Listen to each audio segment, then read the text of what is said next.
හිස් වෙච්ච හිත්වලට එන්න ඕනේ ආදරේ පිරුණු මිනිස්සු. වෙනස් වෙන්න බය වෙන්න එපා.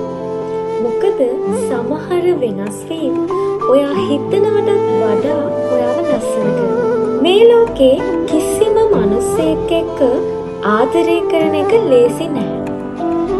මොකද අපි හොඳින්ම ඉන්න වෙලාවල් වගේම අපිට තරහ යන වෙලාවල් හැමදේම අමතක කරලා නිහඬව ඉන්න වෙලාවල්, එහෙම නැත්නම් අපි අදහස් නොකරන දේවල් කියවන වෙලාවල්, ජීවිතේ ප්‍රශ්න එන වෙලාවල් ඕනම කෙනෙක්ට තියෙනවා. ඒ හැමදේම එක්ක සමහර අය අපිත් එක්ක රැඳෙන්න තීරණය කරනවා. අපේ මනෝභාවයන් ඉවසගෙන අපිව දරාගෙන අපිට ආදරය කරන්න තීරණය කරනවා.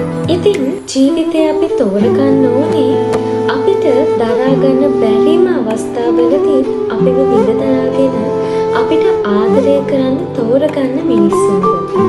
එහෙම නැතුව ප්‍රශ්න අභියෝග හමුවේ අවස්ථා හමුවේ ඔයාව තනි කරලා ඔයාව දාලා යන මිනිස්සු නෙවෙයි. ඉතින් මතක තියාගන්න.